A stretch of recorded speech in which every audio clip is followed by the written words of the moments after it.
जी, अस्सलाम वालेकुम बच्चों, कैसे आप सब लोग? वालेकुम सलाम मैम, ठीक है। वालेकुम सलाम मैम।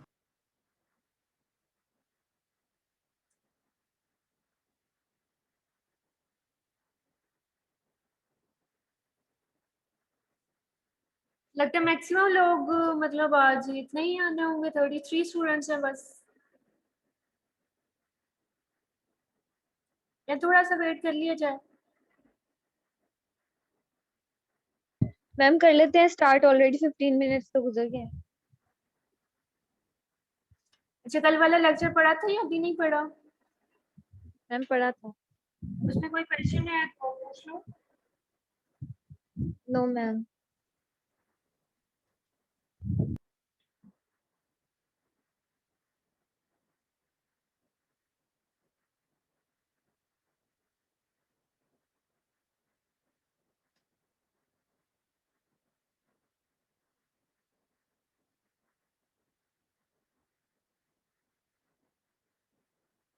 2:15 पे हम फिर लेक्चर स्टार्ट करते हैं, 2 मिनट और वेट कर लेते हैं ताकि अगर किसी ने और नहीं आना है तो वो आ जाए।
चलिए ठीक है, फिर लेक्चर स्टार्ट करते हैं। अब 2:16 हो गए हैं, तो हम अगर किसी और ने आना हो तो साथ कर लेगा ज्वाइन। आज हमने बेसिकली जो टॉपिक पढ़ना है वो ट्रांसक्रिप्शन और ट्रांसलेशन से आगे टेक्निक्स पे आ गए हैं हम। पीसीआर जो है, पीसीआर आज हम पढ़ेंगे और जेल इलेक्ट्रोफिलोसिस। ठीक है, मेरी आवाज आ रही है सबको clear? Yes ma'am. Yes, ma'am. Yes ma'am.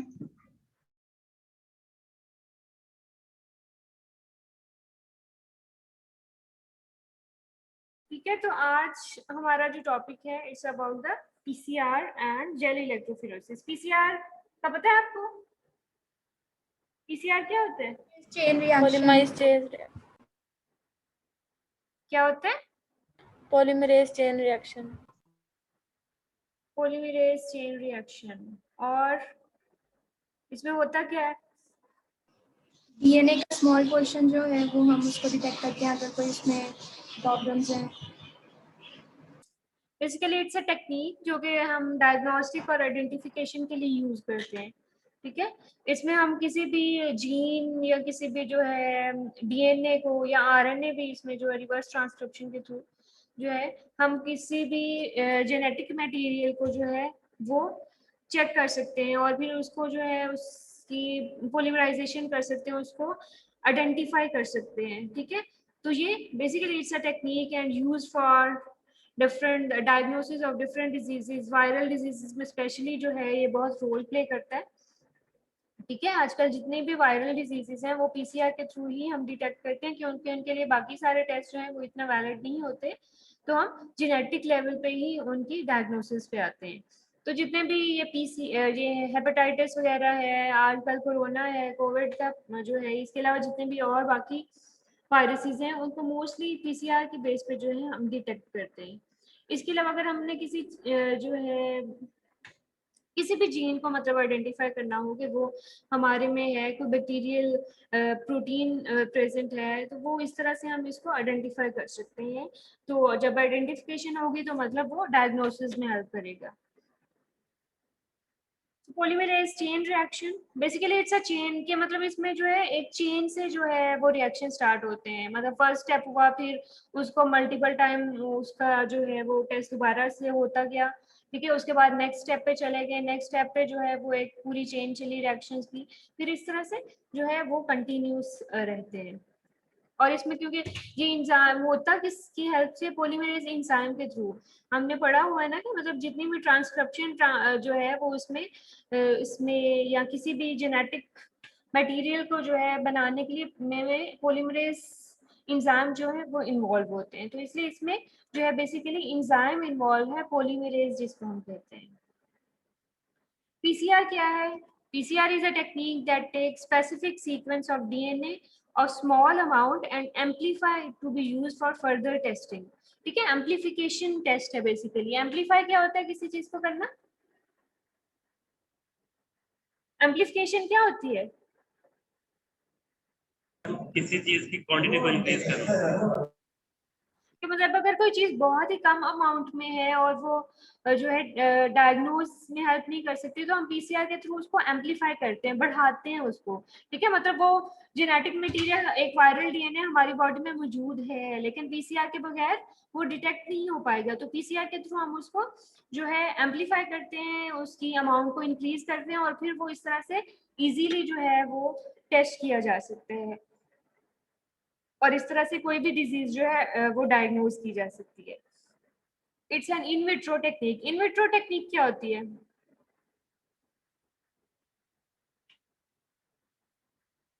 In vitro technique क्या होती है? इन विट्रो टेक्निक्स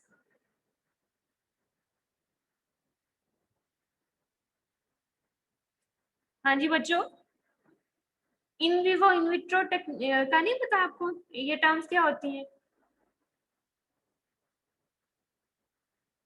मैम जो टेस्ट ट्यूब में मैम बनती जो हैं उस टाइप की टेक्निक्स होती हैं जो क्या? जिसमें कल्चर करते हैं माइक्रोऑर्गेनिज्म को या डीएनए को टेस्ट ट्यूब के अंदर। इन विट्रो इन विवो कोई भी ऐसी टेक्निक्स होती है। इन विट्रो का मतलब है आउट ऑफ द बॉडी। ठीक है, हम लैब के अंदर इसको चेक करते हैं। अगर कोई इन विवो टेक्निक हो मतलब वो with in the human body या विद इन द जो ऑर्गेनिज्म जो है वो टेक्निक होती है। तो ये क्या है? इन विट्रो टेक्निक्स है, हम इनको लैब्स में करते हैं। ह्यूमन बॉडी पे एक्सपेरिमेंट्स नहीं करते ये, ठीक है।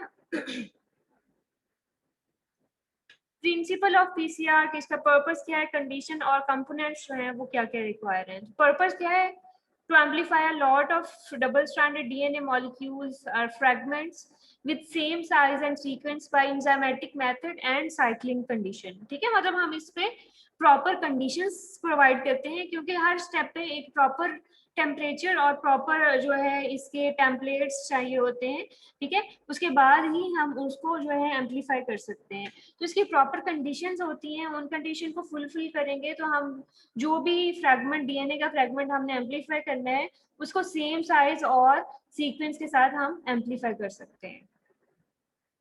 कंडीशंस क्या है, denaturation of double stranded DNA template, annealing of primers और extension of double stranded DNA molecule, ठीक है। मतलब इसको आप स्टेप्स भी कह सकते हैं कि पहले हम डीनेचुरेशन करते हैं, फिर प्राइमर्स की अटैचमेंट होती है जो हमने फ्रैगमेंट को एम्पलीफाई करना है, और फिर जो है उसकी एक्सटेंशन होती है, ठीक है। प्राइमर्स का आइडिया है आपको, प्राइमर्स क्या होते हैं?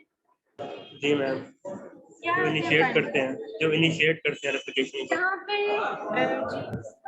पे जो है इसकी रेप्लिकेशन जो है वो इनिशिएट होती है। तो इनिशिएट पॉलीमरेज एंजाइम को हमने जब रेप्लिकेशन पढ़ी थी तो हमने पढ़ा था कि उसके पॉलीमरेज एंजाइम को हमेशा एक इनिशिएटिव सीक्वेंस चाहिए होता है। तो प्राइमर्स जो है वो एज ए इनिशिएटिव सीक्वेंस जो है वो एक्ट करते हैं, और इनको यूज करके पॉलीमरेज एंजाइम जो है फिर रेप्लिकेशन का प्रोसेस करते हैं। फिर प्राइमर की अटैचमेंट होती है, अनीलिंग ऑफ प्राइमर्स, और फिर जो है प्राइमर जब अटैच हो जाते हैं तो वहां पे फिर पॉलीमरेज एंजाइम जो है वो एक्टिव होते हैं, और फिर एक्सटेंशन होती है और एप्लीकेशन कंप्लीट होती है। डीनेचुरेशन फर्स्ट स्टेप में क्या होता है कि टेम्परेचर इसमें जो है मोस्ट 92 टू 94 डिग्री सेल्सियस होता है, 92 पे होता है, लेकिन कुछ एक दो जो है वो डिफरेंट हो सकते हैं अकॉर्डिंग टू द डीएनए, कि हमने कौन सा डीएनए फ्रैगमेंट जो है वो आइडेंटिफाई करना है। लेकिन जो एक है कि 92 डिग्री सेल्सियस पे जो है सारे डीएनए जो है डीनेचर हो जाते हैं, ठीक है। तो डीनेचुरेशन में क्या होता है, हमारे डीएनए क्या है, डबल स्ट्रैंडेड मॉलिक्यूल है। तो डीनेचुरेशन से क्या होगा, इसकी जितनी भी हाइड्रोजन बॉन्डिंग्स हैं बिटवीन द न्यूक्लियोटाइड्स वो ब्रेक हो जाती हैं, और ये मेल्ट हो जाता है और सिंगल स्ट्रैंड में कन्वर्ट हो जाता है। तो मतलब डीएनए जो है वो इसमें जो है इसकी हाइड्रोजन बॉन्डिंग की ब्रेकडाउन के बाद जो है ये सिंगल स्ट्रैंडेड में कन्वर्ट होगा ड्यूरिंग द डीनेचुरेशन। डीनेचर हो जाता है ना ये। हायर टेम्परेचर पे कोई भी प्रोटीन्स हमारी जितनी भी हैं या डिफरेंट मॉलिक्यूल्स जो हैं वो डीनेचर हो जाते हैं, उनका स्ट्रक्चर जो है चेंज हो जाता है। तो ये भी डीनेचर हो जाता है at the higher temperature of 92 degree Celsius. Annealing क्या है कि प्राइमर्स की attachment at their complementary sequence, ठीक है। और प्राइमर हम किस तरह से डिजाइन करते हैं, जो हमने मतलब हमने जो है हेपेटाइटिस सी का जो है वो एक जीन को करना है, ठीक है। तो हम प्राइमर उसी जीन के जो है कंप्लीमेंट्री सीक्वेंस को यूज करके तो बनाते हैं, और इसमें मोस्टली 15 टू 20 न्यूक्लियोटाइड्स यूज किए जाते हैं प्राइमर। मतलब प्राइमर बहुत बड़ा सीक्वेंस नहीं होता, ये बहुत छोटा सा सीक्वेंस होता है। और आजकल जो है कमर्शियली प्रिपेयर्ड मिलते हैं, मतलब बहुत सारी कंपनीज हैं, बायोटेक कंपनीज, जिनको हम कहते हैं कि हमें इस जो है जीन का प्राइमर चाहिए, तो वो हमें प्रिपेयर करके दे देते हैं। तो एनीलिंग के दौरान क्या होता है कि टेम्परेचर इसका स्टेप का जो है 50 टू 70 डिग्री सेल्सियस चेंज हो सकता है, और ये डिपेंड करता है कि जो मेल्टिंग टेम्परेचर है उसका क्या टेम्परेचर था, ठीक है। उसके अकॉर्डिंग जो है उसका टेम्परेचर एनीलिंग टेम्परेचर जो है वेरी करता है। Primers bind through their complementary sequence, ठीक है। मतलब ये अपने कंप्लीमेंट्री सीक्वेंस के साथ जो है वो अटैच हो जाते हैं। एक्सटेंशन में क्या होता है, इसका टेम्परेचर 72 डिग्री सेल्सियस ही होता है, टाइम इसका जो है 5 टू 3 मिनट के लिए इस साइकिल में रहता है। और डीएनए जब प्राइमर अटैच हो जाते हैं तो डीएनए पॉलीमरेज जो है प्राइमर के साथ अटैच हो जाते हैं, और फिर जो हमारे पास न्यूक्लियोटाइड्स जो हैं वो जो उनको यूज करके तो इसकी एक्सटेंशन कर देता है, इसकी जो है पॉलीमराइजेशन करता है। तो इस तरह से हमारे पास जो ये चेंज हुए डीनेचर हुए थे, सिंगल स्ट्रैंड में कन्वर्ट हुए थे, ये दोनों डबल स्ट्रैंड में कन्वर्ट हो गए, मतलब इनकी एम्पलीफिकेशन हो गई है, ठीक है। अब आगे ये जो है यूज हो गए, ये इनकी डीनेचुरेशन होगी, और फिर ये जो है वो इनकी फर्दर जो है वो एम्पलीफिकेशन होगी, फिर इस तरह से ये साइक्लिक प्रोसेस है, साइकिल होते हैं प्रॉपर इसके। साइक्लिंग के मतलब हर एक साइकिल का एक स्पेसिफिक टेम्परेचर होता है और टाइम होता है। Like this is the denaturation process जो 92 डिग्री सेल्सियस पे होता है। दिस इज द एनीलिंग जो 50 to 70 तक मोस्टली ये 50 to 60 के दरमियान होता है। फिर एक्सटेंशन का जो है एक्सटेंशन जो है 70 पे मोस्टली होती है और फिर जो है दोबारा से इसका जो है स्टार्ट हो जाता है डीनेचुरेशन और इस तरह से दोबारा से वो साइकिल में आ जाता है। तो it's a cyclic process. Products of extension क्या मतलब वही एक्सटेंशन के बाद जो है फुली इसकी पॉलीमराइजेशन हो जाएगी और हमारे पास रिजल्ट क्या आएगा कि दो जो है डीएनए जो हमने एम्पलीफाई करना था उसके दो मॉलिक्यूल जो है हमारे पास जनरेट हो जाएंगे। ये प्रिंसिपल की ही बात कर रहे थे हम कि ये प्रिंसिपल में मतलब ये सारी चीजें हैं कि हमने बेसिकली एम्पलीफिकेशन करनी होती है। इसकी कंडीशंस क्या है कि हमने उसके प्रॉपर टेम्परेचर प्रोवाइड करना होता है, उसको स्टेप्स डीनेचुरेशन, इनहीलिंग और फिर एक्सटेंशन से गुजारना होता है। हर स्टेप का एक प्रॉपर टेम्परेचर होता है। तो this is the overall principle. ठीक है, मतलब हम एक क्योंकि मतलब बहुत कम अमाउंट में जब डीएनए हो तो उसकी एम्पलीफिकेशन की जाती है ना।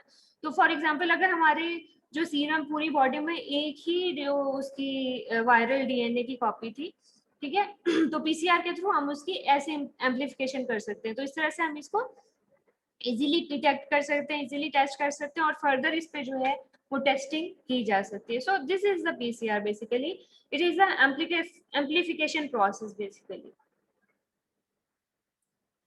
इसके लिए कंपोनेंट्स कौन कौन से चाहिए? इसकी प्रॉपर जो है डिफरेंट रेजेंट्स होते हैं, जैसे प्राइमर हम इसमें जो है डालते हैं। इसके अलावा डिफरेंट बफर्स और वो सारी चीजें होती हैं जो कि हेल्प करती हैं पॉलीमराइजेशन के दौरान में। ठीक है, तो इसमें जो है क्या क्या और इसके अलावा इसकी जो पीएच को मेंटेन रखने के लिए और इस सभी चीजों के मेंटेन रखने के लिए हम डिफरेंट जो है वो रेजेंट्स यूज करते हैं। For example magnesium chloride 5 to 2.5 millimolar use किया जाता है। बफर जो है पीएच जिसकी 8.3 to 8.8 तक होती है। डीएनटीपीस क्या होती है कि एडेनिन, थायमीन और साइटोसिन और जो है हमारे पास बेसिस हैं, बेस पेयर्स हैं, वो यूज की जाती हैं और 20 to 200 माइक्रोलीटर जो है एक जो है पीसीआर में डाली जाती हैं। प्राइमर्स जो है उसकी 0.1 to 0.5 माइक्रोलीटर डाला जाता है। डीएनए पॉलीमरेज एंजाइम जो है 1 to 2.5 यूनिट्स डाला जाता है। और टारगेट डीएनए कहाँ से आता है? बेसिकली इसके लिए पहले डीएनए जो है सेपरेशन एक प्रॉपर प्रोसेस होता है। ठीक है, मतलब एक अगर डायग्नोस्टिक लेवल पे बात की जाए तो उसमें यही होता है कि सैंपल लेके जो है मशीन में डाल देते हैं, वो खुद ही डीएनए सेपरेट करता है और फिर उसका पीसीआर प्रोसेस स्टार्ट करते हैं और फिर उसकी जेल इलेक्ट्रोफोरेसिस होती है। ठीक है, लेकिन जब आप एक्सपेरिमेंटल लेवल पे काम करते हैं ना तो आपको डीएनए भी खुद सेपरेट करना पड़ता है। डीएनए सेपरेशन के लिए आप क्या करते हैं कि अपने जो भी आपने सेल्स लिए हैं, आपने सेल्स में से डीएनए को सेपरेट करना है या सीरम में से डीएनए को सेपरेट करना है तो सीरम लेते हैं, फिर उसको डिफरेंट केमिकल्स रेजेंट डालते हैं कि वो जो है डीएनए को सेल से सेपरेट कर देता है। फिर डीएनए इसकी जो है proper centrifugation with higher speed की जाती है, तो जो डीएनए सेपरेट हुआ होता है वो बॉटम में बैठ जाता है। फिर हम इसको चेक भी करते हैं कि डीएनए सेपरेट हो गया या नहीं हुआ by the gel electrophoresis technique. और फिर जब डीएनए हमारा एक्सपेरिमेंटल लेवल की ये मैं बात कर रही हूँ कि उस पर एक लंबा स्टेप होता है और जब हम लैब्स में काम कर रहे होते हैं तो फिर उस डीएनए को जो हमने सेपरेट किया होता है फिर हम उसको पीसीआर के लिए यूज करते हैं। ठीक है, तो ये टारगेट डीएनए जो डीएनए हमने डिटेक्ट करना है और जो हमने सेपरेट किया है वो उसका टारगेट डीएनए का 1 माइक्रोग्राम जो है यूज करते हैं हम for the process of PCR. इसके अलावा क्या क्या रिक्वायरमेंट्स हैं, मतलब ये सारे केमिकल रिएजेंट्स चाहिए होते हैं। इसके अलावा जो है DNA sequence of target region, मतलब जो टारगेट डीएनए की हमने बात की है, प्राइमर्स, ये बेसिक रिक्वायरमेंट्स हैं। और प्राइमर जो है मोस्टली 20 to 30 बेसिस होते हैं साइज में और कमर्शियली प्रिपेयर्ड मिल जाते हैं। इसके अलावा थर्मोस्टेबल डीएनए पॉलीमरेज एंजाइम, ठीक है, और इसका जो है टैग पॉलीमरेज एंजाइम कहते हैं और इसको ये इनएक्टिवेट नहीं होता है एटलीस्ट 95 डिग्री सेल्सियस तक, ये जो है वो नहीं होता, डीनेचर नहीं होता। इसलिए क्योंकि फर्स्ट स्टेप में क्या होता है, फर्स्ट स्टेप में हम जो टेम्परेचर यूज कर रहे हैं 92 डिग्री सेल्सियस यूज कर रहे हैं, तो इसलिए ऐसा एंजाइम जो है वो यूज किया जाता है जो कि थर्मोस्टेबल हो। DNA thermocycler machine जिसमें ये सारा प्रोसेस हो रहा होता है, which can be programmed to carry out heating and cooling of samples over a number of cycles. ठीक है, this is the instrumentation, this is the machine that is used for PCR process. ठीक है, हम जो है उसके अंदर samples रख देते हैं, ये इसकी जो है लोडिंग ट्रे होता है। ठीक है, हम सारे सैंपल जो हमारा डीएनए है वो रख के और इसके अंदर सारी चीजें डाल के जो हमने बात की है, मैग्नीशियम क्लोराइड, डीएनटीपीस, प्राइमर्स, वो सारे डाल के तो जो है हम इसके अंदर रख देते हैं और इसकी प्रॉपर सेटिंग होती है। ठीक है, हमने सेट कर देते हैं कि हमने इसको कितने साइकिल्स पे जो है कितने साइकिल्स चलाने हैं और हर साइकिल का टेम्परेचर भी हम जो है इस पे जो है वो इनपुट कर देते हैं और इस तरह से वो प्रॉपर टाइम के बाद मोस्टली 45 to 1 आवर तक जो है इसकी साइक्लिंग प्रोसेस चलता है और उसके बाद जो है हम इसको निकाल के तो इसकी जेल इलेक्ट्रोफोरेसिस करते हैं ताकि हमें पता चले कि हमारा डीएनए जो है वो एम्पलीफाई हो गया है या नहीं हुआ या उसको सेपरेट किया जाता है। So this is the instruments that use for the thermocycler machine कहते हैं बेसिकली। इसका फंक्शन बेसिकली एक ही है कि ये डिफरेंट टेम्परेचर प्रोवाइड करता है। अगर ये थर्मोसाइक्लर जो नहीं है तो बहुत पहले जब ये नहीं थी मशीन तो हम जो है वाटर बाथ यूज करते थे। वाटर बाथ मतलब वो 92 डिग्री सेल्सियस पे एक 70 to 70 मतलब जितने भी टेम्परेचर 60 पे एक 70 पे, तो बेसिकली इसका जो है ये प्रॉपर इन्वायरमेंट पर प्रॉपर टेम्परेचर प्रोवाइड करता है। तो अगर हम प्रॉपर टेम्परेचर बाहर मेंटेन कर सकते हैं तो वो उसमें भी हो सकता है, लेकिन फिर हमें साइकिल्स जो है वो खुद उसको देखना पड़ता है। तो ये जो है एक जो है तब से जब से ये मशीन आ चुकी है जिसने प्रॉपर इसको सारा सेट कर दिया तो बहुत इजी हो गया कि हम इसमें इजीली जो है वो रख देते हैं सैंपल और ये जो है कर देती है ऑटोमेटिकली। ये भी एक्सपेरिमेंटल लेवल पे यूज होती है। ठीक है, जब आप हर जितनी भी लैब्स हैं उसमें अब डिफरेंट और इंस्ट्रूमेंट्स हैं, उन इंस्ट्रूमेंट्स में बस सैंपल रखो और उनको जो है प्रॉपर कंडीशंस लगा दो तो वो आपका हर रिजल्ट जो है एंड पे आपके कुछ टाइम में 30 to 40 मिनट्स में जो है आपके टोटल कंप्लीट रिजल्ट आ जाते हैं। लेकिन लैब्स में जो है और इंस्ट्रूमेंटल वर्क जो है एक्सपेरिमेंटल वर्क जो है इन मशीन के थ्रू ही होता है। 3 एस्पेक्ट्स ऑफ पीसीआर के स्पेसिफिसिटी बहुत ज्यादा है, एफिशिएंसी और फिडेलिटी बहुत ज्यादा है। ठीक है, मतलब ये बहुत स्पेसिफिक है। स्पेसिफिक जो हमने जिस सीक्वेंस को जो है एम्पलीफाई करना है ये सिर्फ उसी सीक्वेंस के लिए होगा। एफिशिएंट अगर एक थोड़ी अमाउंट में भी वो सीक्वेंस है तो जी वो हम उसको एम्पलीफाई कर सकते हैं और ये इजीली जो है हर फील्ड में जो है यूज किया जा सकता है। एप्लीकेशन ऑफ पीसीआर वैसे तो हर वायरल और डिफरेंट बैक्टीरियल जो है उसको हम इससे चेक कर सकते हैं, लेकिन ये नाइजीरिया गोनोरिया जो कि बाकी जो है उससे चेक ही नहीं होते। वैसे ये क्या है, बैक्टीरिया है, लेकिन ये इसका जो डायग्नोस्टिक बाकी के क्राइटेरियाज हैं, डायग्नोस्टिक टेस्ट है, उनके थ्रू टेस्ट नहीं किया जा सकता। तो ये पीसीआर के थ्रू होता है। Chlamydia, trachomatis, HIV, factor B5 Leiden, forensic testing जितनी भी है उस सबको जो है हम पीसीआर वहाँ पे पीसीआर जो है एप्लीकेशन यूज होती है। मतलब ये मॉलिक्यूलर आइडेंटिफिकेशन में यूज होती है, सीक्वेंसिंग में यूज होती है और जेनेटिक इंजीनियरिंग में यूज हो रही है पीसीआर। मॉलिक्यूलर आइडेंटिफिकेशन जिनके हम डिफरेंट मॉलिक्यूल्स जो आइडेंटिफाई कर रहे होते हैं, ठीक है, उसमें भी आगे ये molecular archaeology, molecular epidemiology, ecology, DNA fingerprinting, classification of organisms, genotyping, prenatal diagnosis, mutation screening, drug discovery, genetic matching, detection of pathogens, तो ये सारे जो है आइडेंटिफिकेशन मॉलिक्यूलर आइडेंटिफिकेशन है और जो उसकी डिफरेंट फील्ड्स हैं और इन सब में पीसीआर यूज हो रहा है। इसके अलावा सीक्वेंसिंग क्या होता है कि हम जो डीएनए का सीक्वेंस मालूम करते हैं, ठीक है, तो ये उसमें भी यूज हो रही है। बायोइन्फॉर्मेटिक्स उसके में फील्ड है, जीनोमिक क्लोनिंग है, ह्यूमन जीनोम प्रोजेक्ट में पीसीआर यूज हो रहा है। जेनेटिक इंजीनियरिंग जो बायोटेक की बात है, ये बायोटेक में आती हैं चीजें, और मॉलिक्यूलर में साइट डायरेक्टेड म्यूटाजेनेसिस और जीन एक्सप्रेशन स्टडीज जितनी भी है वो उसमें भी पीसीआर यूज हो रहा है। तो इसकी एप्लीकेशंस बहुत वाइड है और ये बहुत मल्टीपल फील्ड्स में जो है आजकल यूज हो रहा है। और आजकल जो है मोस्टली जेनेटिक लेवल पे ही काम जा रहा है। मतलब जितने पहले बहुत लंबे टेस्ट चलते थे फिर हमें जाकर पता चलता था कोई वायरस है, कोई बैक्टीरिया है या कोई और ऑर्गेनिज्म है जो इफेक्ट कर रहा है, लेकिन अब जो है सिंपली पीसीआर प्रोसेस के थ्रू जो है एक दिन में सारी चीजें सामने आ जाती है। Next is the technique of electrophoresis. Electrophoresis का आइडिया है आप लोगों को? जी मैम।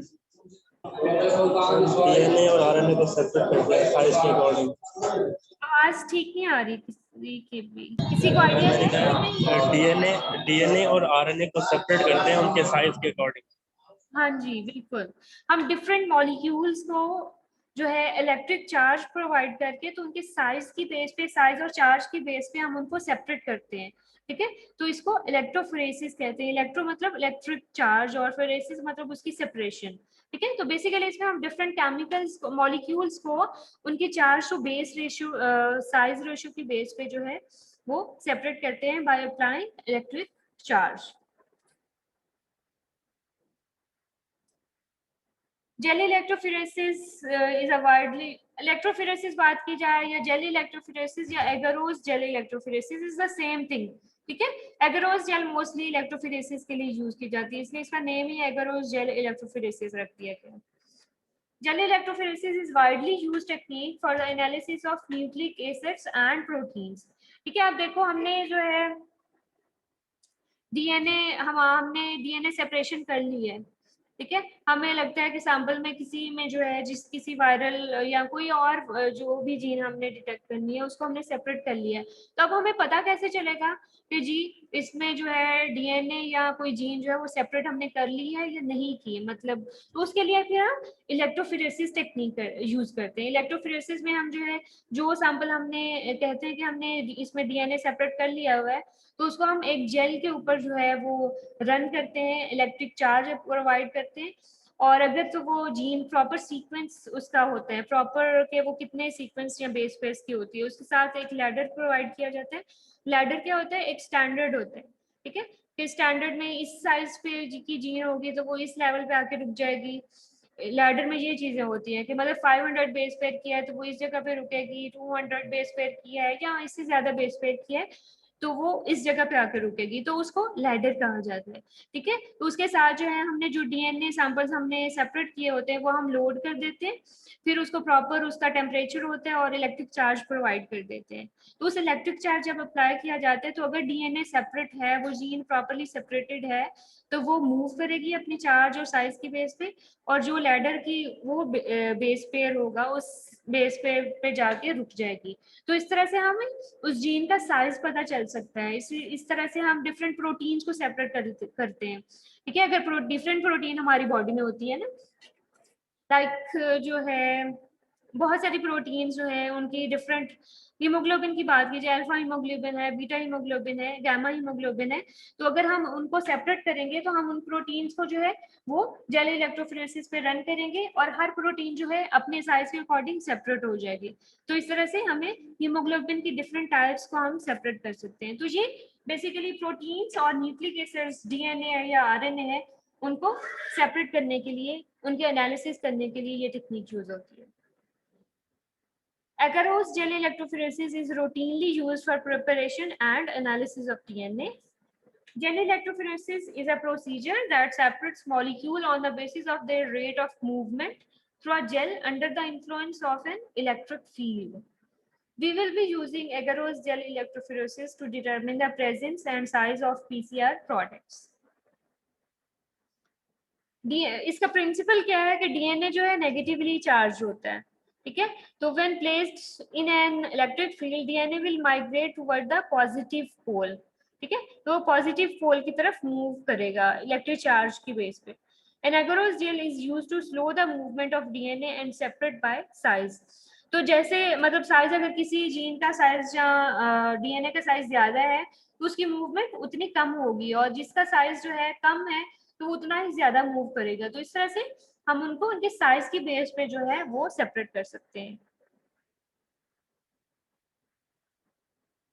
डीएनए फास्ट किस तरह से मूव करेगा, मतलब वही जो है या इसकी जो है how fast will the DNA migrate, तो ये डिपेंड करता है किन किन चीजों पे डिपेंड करता है। Strength of the electric field, buffer जो हम यूज कर रहे हैं, डेंसिटी ऑफ एगरोस जेल की डेंसिटी कितनी है, साइज ऑफ द डीएनए सबसे important factor size of the DNA है कि डीएनए का साइज कितना है, ठीक है। ये बाकी सारे फैक्टर्स जो है हम खुद से जो है वो डिसाइड करते हैं, मेंटेन करते हैं। Small DNA move faster than large DNA, जैसे ये स्मॉलर जो है ये हमने सैंपल इसमें लोड किए, जब इलेक्ट्रिक फील्ड अप्लाई की तो एक यहाँ पे आके मूव रुका है, एक यहाँ पे आके रुका है। तो ये जो पीछे है इस मतलब इसका कि वो उसका साइज जो है ज्यादा था और इसका साइज जो है कम था, इसलिए इसने ज्यादा मूव किया और इसने कम मूव किया। तो ये साइज की बेस पे जो है इसकी मूवमेंट होती है। Within an agarose gel, linear DNA migrates inversely proportional to the log 10 of their molecular weight. Agarose gel जो हम बनाते हैं बेसिकली ये कमर्शियली प्रीपेयर्ड मिलती है पाउडर फॉर्म में, फिर हम इसको लैब में खुद प्रिपेयर करते हैं। ठीक है, वो किस तरह से? Basically it's a sweetened agarose gel have been eaten in the, पहले जो है खाने में यूज की जाती थी इन 17th सेंचुरी। फिर जो है agarose was first used in biology when Robert Koch used it as a culture medium for tuberculosis bacteria in 1882। ठीक है, उसके बाद ये जो है एक्सपेरिमेंटल लेवल में यूज होने लगी बाय द रॉबर्ट, जब उसने फर्स्ट टाइम इसको यूज किया। उसके बाद जो है an illustration of जो है Robert Koch was the first to suggest agar for use in culturing bacteria। तो बैक्टीरिया के कल्चर के लिए यूज होती है एगरोस जेल। ठीक है, और फर्दर ये जो है इलेक्ट्रोफोरेसिस टेक्निक में भी यूज होती है। इसको हम बनाते हैं किस तरह से कि इसका प्रॉपर जो है बनाने के लिए agarose gel is prepared by combining agarose powder with a buffer solution. ठीक है, हमारे पास बफर जो है बफर होता है और साथ में एगरोस जेल हम उसको मैयर कर लेते हैं। फ्लास्क में हम जो है एगरोस जेल डाल के तो जी बफर डाल देते हैं, इसको अच्छी तरह से मिक्स करते हैं और ये तब जो है इसका कलर जो है वाइट कलर का होता है, मतलब जो है मिल्की सा कलर होता है। फिर हम उसको बॉईल करते हैं जब तक कि वो क्लियर ना हो जाए, बिल्कुल जैसे पानी की तरह होती है वैसे हो जाती है, तो हमें पता चल जाता है कि ये डिजोल्व हो गई है। फिर उसको ठंडा करते हैं और फिर उसको ट्रे में डाल देते हैं। ठीक है, हम इसको दोनों को मिक्स कर लेते हैं और फिर जो है बफर सॉल्यूशन में और फ्लास्क के अंदर डाल के इसको सेवरल टाइम्स जो है वो मिक्स करते हैं। ये इस तरह का कलर होता है इसका जब हम इसको मिक्स करते हैं। फिर इसको जब बॉईल किया जाता है तो ये जो है क्लियर हो जाता है और इस पॉइंट तक हम इसको बॉईल करते हैं जब तक कि वो क्लियर ना हो। Gently swirl the solution periodically when heating to allow all the grains of agarose to dissolve. Be careful when boiling. The agarose solution may become superheated and may boil violently if it has been heated too long in a microwave oven. ठीक है, ये एक tray होती है। ठीक है, ये हमारे पास ट्रे होती है जिसमें हम जेल को पोर करते हैं। ये जो है ये कॉम्स हैं। कॉम्स का क्या फंक्शन है, इसमें हम एक रखते हैं मोस्टली जहाँ पे हमने जो है डीएनए सैंपल्स जो है लोड करने होते हैं। बाकी जितने भी आपने लोड करने हैं उतनी कॉम्स जो है वो रख सकते हैं। इसका पर्पस क्या होता है कि ये जेल जब हम डालते हैं तो वाटर की फॉर्म में होती है, जैसे जेली हम बनाते हैं वाटर फॉर्म में होती है, फिर हम उसको रख देते हैं लोअर टेम्परेचर पे तो वो जेल फॉर्म में कन्वर्ट हो जाती है। बिल्कुल इसी तरह से भी ये है, जब हम इसको रख देंगे और ये इसका टेम्परेचर लो होगा तो ये जेल फॉर्म में कन्वर्ट हो जाती है। तो ये कॉम्स उस वक्त जो है इनके अंदर जो है वो प्रॉपर होल से बना देगी जिसमें फिर हम बाद में सैंपल लोड करते हैं। Allow the agarose solution to cool slightly 60 degrees Celsius तक and then carefully pour the melted agarose solution into the casting tray. Avoid air bubbles. ठीक है, दिस इज द फॉर्म और ये डाल दिए हमने, तो ये जितने अंदर मर्ज हो गए हैं ये उतने जो है इसके अंदर होल बना देते हैं। Each of the jail form should be submerged in the melting agarose solution. ठीक है, फिर ये जेल फॉर्म ऐसे बन गई है। ठीक है, अब ये जो है वो जेल फॉर्म में कन्वर्ट हो जाती है। When cooled, the agarose polymerizes, forming a flexible gel. It should appear lighter in color when completely cooled, 30 to 45 minutes तक जो हम इसको रखते हैं। फिर ये जो है जेल में कन्वर्ट होती है। Carefully remove the combs and tape. ये जो टेप है ये टेप हमने लगाई होती है इसको प्रॉपरली, ताकि वो जो हम वाटर फॉर्म में उसको डालेंगे तो वो लीक ना हो। और ये कॉम्स सारी जो है निकाल देते हैं। तो ये हमारे पास जो है वो ये वाली जो है हमारे पास जेल प्रिपेयर्ड होती है। फिर ये जो है ये टैंक है, ये इलेक्ट्रोफोरेसिस चैम्बर इसको कहते हैं। फिर हम इसको जो जेल है उसको इलेक्ट्रोफोरेसिस चैम्बर के अंदर जो है वो लोड कर देते हैं।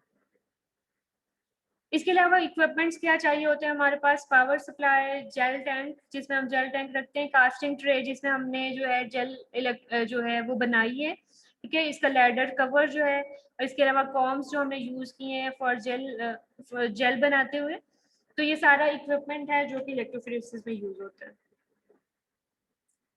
ठीक है, ये सारे वेल्स हैं। अगर हमने सिर्फ कुछ जो है डीएनए को करना हो सेपरेट, तो हम सिर्फ एक ही लाइन में वेल्स बनाते हैं और फिर उनको जो है सेपरेट करते हैं। मल्टीपल तब वेल्स बनाएंगे जब हमने बहुत सारे डीएनए सैंपल्स जो हैं वो सेपरेट करने हो। एड इनफ इलेक्ट्रोफोरेसिस बफर, जब हम जेल डालते हैं तो फिर इसमें हम बफर डालते हैं। बफर इतना डालते हैं कि ये जो है, ये जेल जो है ये प्रॉपरली उसमें सबमर्ज हो जाए। Cover the gel to a depth of at least 1 mm. Make sure each well is filled with buffer. उसके बाद सैंपल प्रिपरेशन होती है। ठीक है, सैंपल प्रिपरेशन में क्या होती है कि जो डीएनए हमने सेपरेट करना है, तो वो जो हमने केमिकल रिएजेंट्स पहले पढ़े हैं पीसीआर में, वो सारे हम उसमें ऐड करके तो सैंपल प्रिपेयर करते हैं। ठीक है, mix the sample of DNA with the 6x sample loading buffer basically इसमें यूज करते हैं हम। These allows the samples to be seen when loading into the gel. Loading buffer क्यों डालते हैं? लोडिंग बफर में जो है एक प्रॉपर कलर होता है ब्रोमोफिनोल ब्लू, ठीक है, और ग्लिसरॉल फॉर वेट होता है, और इसके अंदर हम डीएनए जो हमने सेपरेट करना है या प्रोटीन्स जो सेपरेट करनी है वो मिक्स करते हैं। बफर का क्या काम है? एक तो ये पीएच मेंटेन करने में, और इसके अलावा जो कलर्ड है इसको जब ये सेपरेट हो जाएगा तो इसको विजिबली देखने के लिए यूज होता है, और ग्लिसरॉल के वो प्रॉपरली जो है वो स्टॉप हो जाए जहाँ पे अकॉर्डिंग टू द साइज। तो ये सारी चीजें डाल के हम सैंपल प्रिपेयर करते हैं। फिर जेल जो जहाँ पे हमने वेल्स बनाए थे, जहाँ पे कॉम्स थी जेल के अंदर, वहां पे जो है हर वेल के अंदर हम डीएनए का सैंपल सेपरेट सेपरेट, यानी एक हर सैंपल, एक सैंपल जो है एक वेल में डालेंगे, फिर नेक्स्ट सैंपल नेक्स्ट वेल में डालेंगे, तो उसकी जो है हम लोड करेंगे। Carefully place the pipette tip over a well and gently expel the sample. The sample should sink into the well. Be careful not to puncture the gel with the pipette tip. ठीक है, मतलब separate जो है बाकी जगहों पे जो है उसको सेपरेट नहीं होना चाहिए। जब हमने सैंपल लोड कर दिया उसके बाद हम इसको कवर कर देते हैं और इलेक्ट्रिक जो है वो अप्लाई कर देते हैं।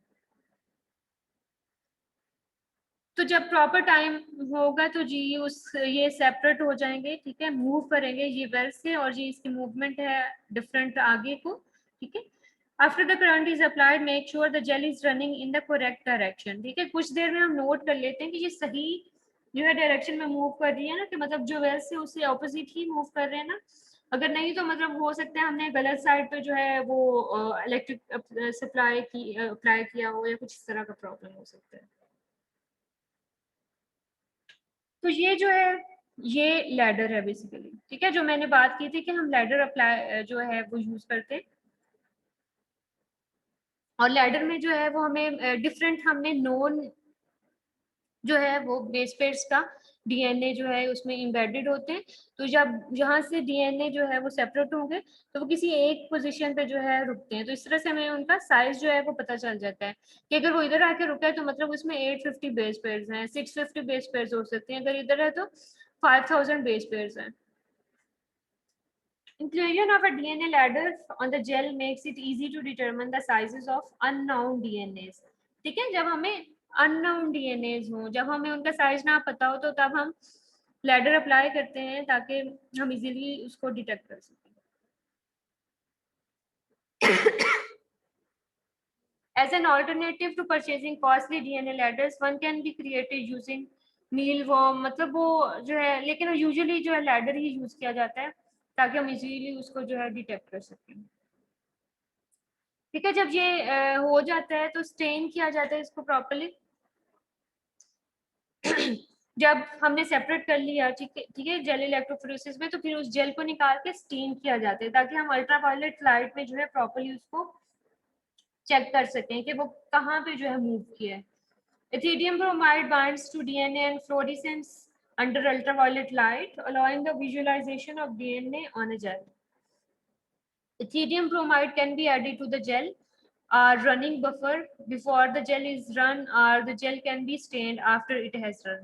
ठीक है, या तो हम उसको पहले ही डाल सकते हैं या आफ्टर, जब जेल जो है उसमें रन हो जाती है, डीएनए सेपरेट हो जाते हैं, तब हम इसको उसके बाद स्टेनिंग कर सकते हैं। एक्चुअली जब इलेक्ट्रोफोरेसिस हम अप्लाई करते हैं और डीएनए सेपरेट हो जाते हैं, तो फिर हम इसको अल्ट्रावायलेट लाइट के जो है प्रॉपर एक सॉफ्टवेयर होता है, उसके साथ अल्ट्रावायलेट जो है कंटेनर होता है, उसके अंदर रख देते हैं और फिर सिस्टम पे हमारे पास वो सारी इंफॉर्मेशन आ जाती है कि हमारी जीन जो है या डीएनए जो है वो किस साइज पे आके जो है रुका है और उसका साइज क्या होगा।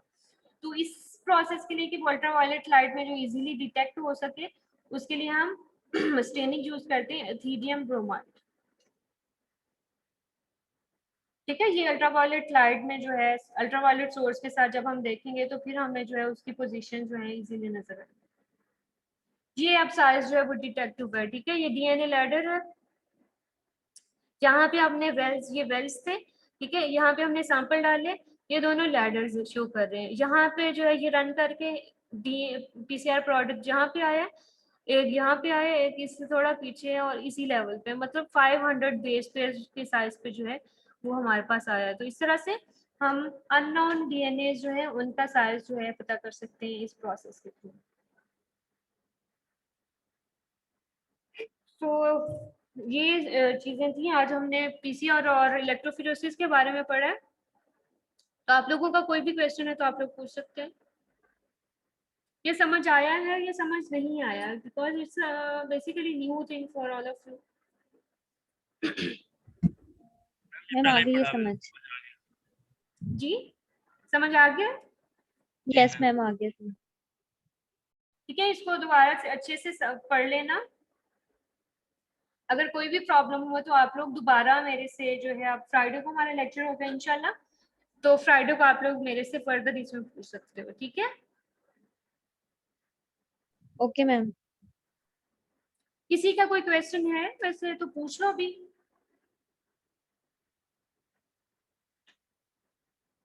ये दोनों टेक्निक्स आप लोगों ने पहले पढ़ी हुई कहीं पे? जी मैम, पढ़ी थी मैट्रिक। Yes ma'am. ठीक है, आप इनको अच्छी तरह से पढ़ लेना। इसके अलावा आप कहीं और से भी, मतलब डिफरेंट बुक से भी पढ़ सकते हो इसको, और जो भी प्रॉब्लम हुआ आप लोग नेक्स्ट क्लास में पूछ लेना। ठीक है, जी मैम।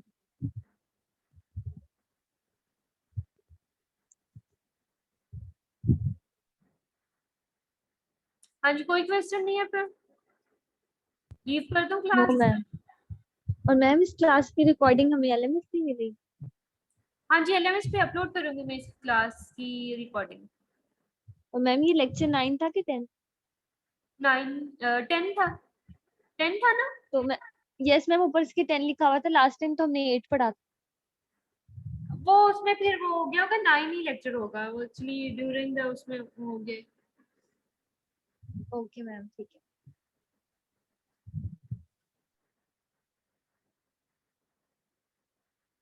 चलें ठीक है, फिर आप सब लोग अपना ख्याल रखना, इसको अच्छे से पढ़ लेना। अगर कोई भी क्वेश्चन हुआ तो हम नेक्स्ट क्लास में डिस्कस कर लेंगे। ठीक है, अल्लाह हाफिज मैम। ओके, अल्लाह हाफिज।